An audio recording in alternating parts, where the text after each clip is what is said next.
जय हिंद दोस्तों, मेरा नाम है राज। आप देख रहे हैं हमारा यूट्यूब चैनल इलेक्ट्रिक लोचा। यहाँ पर आप देख सकते हैं कि हमारे पास यह इन्वर्टर एसी का बोर्ड है ओ जनरल का, और ये 2.5 टन का बोर्ड है साथियों। ये इंडोर है और आप देखेंगे इसके साथ ये 2 सेंसर है और यह वाली एक डिस्प्ले है। इस तरह का इसका बोर्ड है। 2.5 टन में यह आ रहा है, अभी लेटेस्ट मॉडल है। तो ख़राब होगा तो काफ़ी आपको हेल्प मिलेगी रिपेयर करने में। तो हम आउटडोर का बोर्ड दिखाते हैं आपको। पहले ये आप देख सकते हैं साथियों, यह आउटडोर का बोर्ड है। यह आउटडोर का बोर्ड है। इसमें आप देखेंगे 2 अलग अलग पीसीबी है। एक पीसीबी यहाँ पर लगा हुआ है और एक पीसीबी यहाँ पर लगा हुआ है। तो जैसा कि इसमें कम्युनिकेशन का एरर था साथियों, तो आप देख सकते हैं इसका अपना माइक्रो कंट्रोलर है। इस वाले पीसीबी का अपना माइक्रो कंट्रोलर है और इसमें इस वाले पीसीबी का अपना माइक्रो कंट्रोलर है। तो यह वाला जो माइक्रो कंट्रोलर है वह कंप्रेसर चलाने के लिए है। आईजीबीटी लगे हुए हैं इसमें, आईपीएम लगा हुआ है इसमें। तो कंप्रेसर चलाने के लिए 2 आईजीबीटी 2 इंडक्टर है। और यह वाला जो बोर्ड है इसमें आप देख सकते हैं ये एक्सपेंशन वाल्व चलेगा। ये रहा एक्सपेंशन वाल्व। ये एक्सपेंशन वाल्व चलाने के लिए है और इंडोर के साथ कम्युनिकेशन करने के लिए है। प्लस जो सेंसर हैं जो डिस्चार्ज वगैरह का टेम्परेचर लेंगे, तो जो सेंसर हैं वो भी इसी बोर्ड में लगे हुए हैं। तो यही माइक्रो कंट्रोलर चलाएगा। इसमें कम्युनिकेशन का एरर साथियों बताया गया। तो कम्युनिकेशन का एरर दोनों जगह से हो सकता है। यह वाला पीसीबी इंडोर वाले पीसीबी के साथ कम्युनिकेशन नहीं कर रहा हो, या फिर यह वाला माइक्रो कंट्रोलर इस वाले माइक्रो कंट्रोलर के साथ कम्युनिकेशन नहीं कर रहा हो। तो डबल कम्युनिकेशन इसमें साथियों है। तो हम इसे चेक करेंगे कहाँ से यह एरर क्रिएट हुआ है। पहले तो हम जो इंडोर और आउटडोर का जो मेन कम्युनिकेशन होता है उसी को चेक करेंगे, क्योंकि यहाँ पर इस सर्किट को छेड़ा हुआ है। तो साथियों हम डिटेल से बताने वाले हैं कि इस कम्युनिकेशन सर्किट को आप किस तरह से चेक करेंगे जब आपके पास इस तरह का कम्युनिकेशन सर्किट रिपेयर होने के लिए आएगा। मीन्स पीसीबी रिपेयर होने के लिए आएगा और उसमें कम्युनिकेशन का एरर होगा। तो आपको क्या क्या स्टेप करने होंगे जिससे आसानी से आप ये पीसीबी रिपेयर कर पाएंगे। तो ये डिटेल से बताने वाले हैं हम अपनी वीडियो में। पहले साथियों हम UVW टेस्टर की मदद से चेक करेंगे इसका कम्युनिकेशन हो रहा है या नहीं हो रहा। तो ये जनरल का पीसीबी है, इसका कम्युनिकेशन UVW टेस्टर से चेक करना इजी होता है बिल्कुल। तो साथियों यहाँ पर आप देख सकते हैं हमें 2 वायर मिलती हैं, सिग्नल और न्यूट्रल। तो सिग्नल वाली जो वायर है वो हम सिग्नल में लगाएंगे 3 नंबर में, मतलब यहाँ आप देख सकते हैं ये 3 नंबर है। 3 नंबर में हमने लगाई है। और जो न्यूट्रल वाली वायर है वो हम लगाएंगे न्यूट्रल में।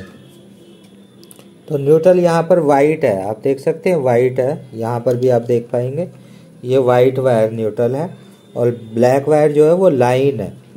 तो ध्यान रखें आप कि जनरल में हमेशा ही वाइट वायर न्यूट्रल होती है। ये आप देख सकते हैं यहाँ। तो ये हमने लगा दिया है।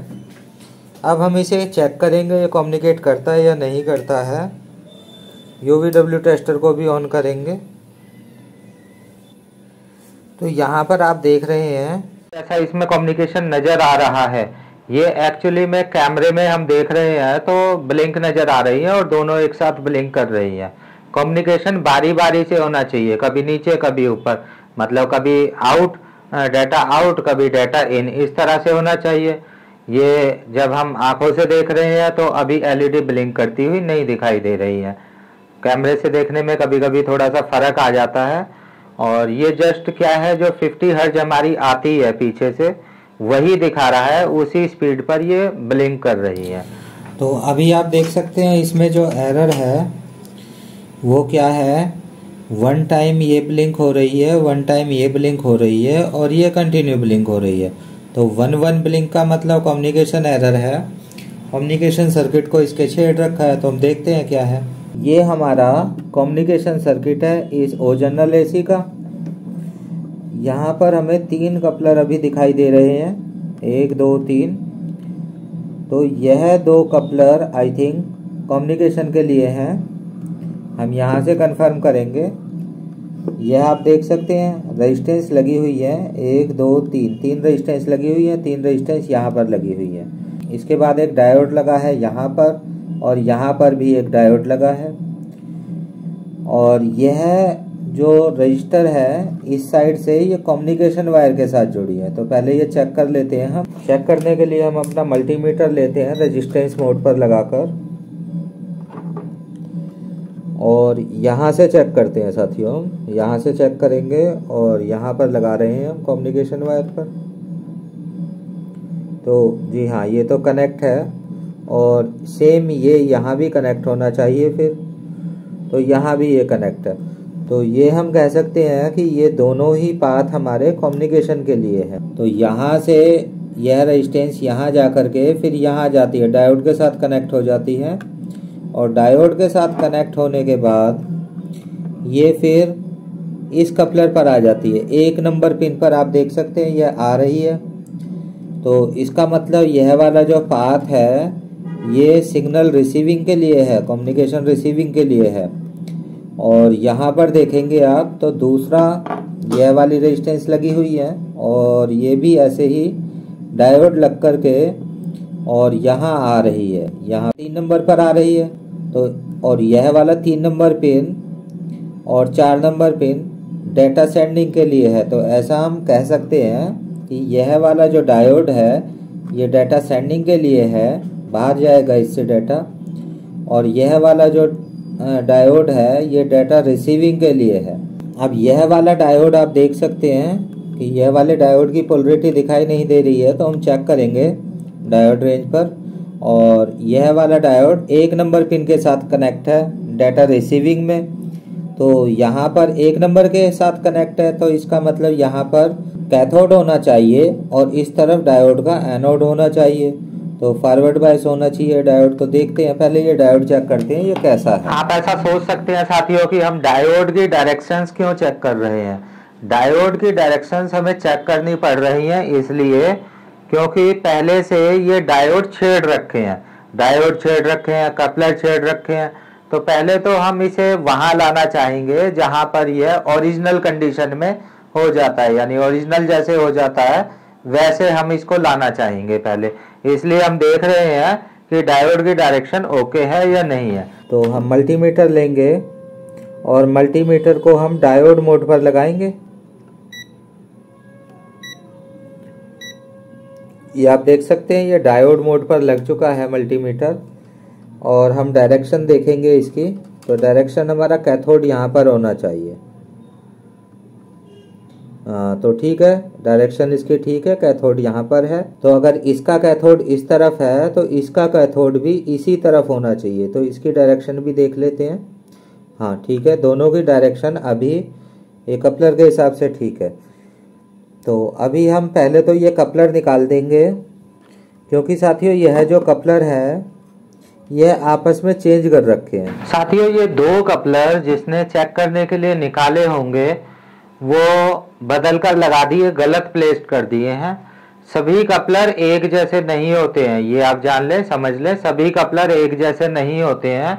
कुछ कपलर सिंपल एलईडी और ट्रांजिस्टर वाले होते हैं और कुछ कपलर एलईडी और ट्रैक वाले भी होते हैं। यह वाला जो ऑप्टो कपलर है यह सेंडिंग में होना चाहिए और यह वाला ऑप्टो कपलर रिसीविंग में होना चाहिए। तो पहले तो हम ये दोनों चेंज कर देंगे। तो ओ जनरल के इस पीसीबी में जो सेंडिंग के लिए, डाटा सेंडिंग के लिए जो कपलर यूज किया गया है वो ट्रैक कपलर है और दूसरा ऑर्डिनरी ट्रांजिस्टर कपलर है। और आपस में दोनों को रिप्लेस कर देने से कम्युनिकेशन नहीं होगा, कभी भी नहीं होगा कम्युनिकेशन।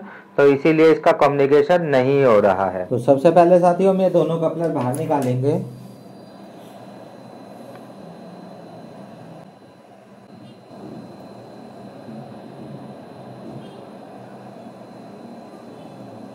आप देख सकते हैं हमने दोनों कपलर बाहर निकाल लिए हैं।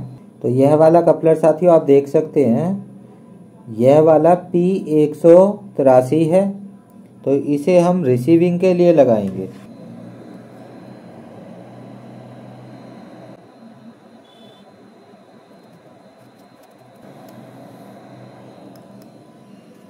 यह जो ऑप्टो कपलर है साथियों ये 2S5 है। तो ये भी हम जो है यहाँ पर लगाएंगे। सैंडिंग के लिए लगा रहे हैं इसे। अब साथियों हमने इसके कपलर ठीक लगा दिए हैं। अब हम इसके कम्युनिकेशन को चेक करेंगे कैसा कम्युनिकेशन दिखाता है UVW टेस्टर। जनरल के PCB के लिए UVW टेस्टर बहुत ही अच्छा काम करता है कम्युनिकेशन देखने में भी। न्यूट्रल हम न्यूट्रल के साथ लगाएंगे और सिग्नल हम सिग्नल के साथ लगाएंगे। तो यहाँ पर हम देख सकते हैं 1 नंबर इसकी लाइन होती है ब्लैक कलर में, 2 नंबर न्यूट्रल और 3 नंबर रेड कलर में इसकी कम्युनिकेशन होती है। तो अभी आप देख सकते हैं यह कंटिन्यू चल रही है डाटा इन की, और यहाँ पर आप देख सकते हैं डाटा आउट हो रहा है, ये थोड़ा रुक रुक के हो रहा है। ठीक है, तो ये लगातार वैसे ही चल रही है और यहाँ पर ये अभी शुरू हो गया है। तो अभी आप देखें साथियों इस तरह से बारी बारी से कम्युनिकेशन होना चाहिए। तो अभी आप देख सकते हैं कि डाटा इन भी यहाँ पर ब्लिंक कर रहा है और डाटा आउट भी अलग से ब्लिंक कर रहा है। तो देखने में कैमरे में दिक्कत आ रही है लेकिन आंखों से आपको अलग अलग दिखाई देंगी। अभी भी आप ध्यान से देखेंगे तो आपको ऊपर नीचे ऐसे चलती हुई दिखाई देंगी। अभी ऊपर है, अभी सिर्फ नीचे भी आएगा, देखना सिर्फ नीचे ऊपर नीचे ऊपर। तो इस तरह से कम्युनिकेशन होगा, लेकिन अभी यह कुछ एरर दे रहा है। तो अभी साथियों आप देख सकते हैं यहाँ पर ये एरर वाली LED ब्लिंक कर रही है, मतलब आउटडोर कुछ एरर दे रहा है। और यहाँ पर देखेंगे तो इसमें यहाँ पर सेंसर नहीं है, ये शायद टेक्नीशियन से टूट गया है। तो यहाँ हम एक रजिस्टर लगा देते हैं, ये 10 किलो ओम की रजिस्टर है और इसे हम लगाएंगे यहाँ पर सेंसर के बदले। अभी जो है चेक करने के लिए कि हमारा PCB ठीक हुआ है या नहीं हुआ है। यहाँ पर हमने ये रजिस्टर लगा दी है, हम इसे दोबारा से ऑन करके देखते हैं यहाँ एरर आता है या नहीं आता है। अगर एरर नहीं आएगा शुरू में तो फिर हम आगे कुछ करेंगे। तो ऑन कर देते हैं। आप देख सकते हैं एरर वाली LED अभी भी यहाँ पर ब्लिंक कर रही है। तो अभी साथियों हम इसका एरर देखते हैं। तो एरर जैसा कि आप देख पा रहे हैं, एरर यहाँ पर 6.2 का एरर आ रहा है। 6.2 का एरर कम्युनिकेशन का एरर तो नहीं है, कम्युनिकेशन का एरर पहले था और अभी ये 6.2 का एरर है। तो 6.2 का एरर हम जनरल की अगर लिस्ट में देखें तो ये एरर है outdoor unit main PCB error. तो आउटडोर यूनिट मेन PCB तो ये पूरा ही है, ये ऊपर वाला भी और नीचे वाला भी। तो साथियों अभी हमने जो प्रॉब्लम इसमें सॉल्व की है वो तो मैन मेड प्रॉब्लम है, आदमी के द्वारा बनाई गई प्रॉब्लम या उससे गलती से क्रिएट हो गई प्रॉब्लम। जो टेक्नीशियन ने इसे रिपेयर करने की कोशिश की और गलती से क्रिएट हो गई, ऐसी प्रॉब्लम को अभी हमने सॉल्व किया है। अभी यह पहुंचा है अपनी ओरिजिनल कंडीशन पर। अब हम नेक्स्ट वीडियो इसकी बनाएंगे कि इस तरह की प्रॉब्लम को आप किस तरह से रिपेयर कर पाएंगे। नेक्स्ट वीडियो में फिर मिलेंगे साथियों। आज की वीडियो में इतना ही। जय हिंद, जय भारत।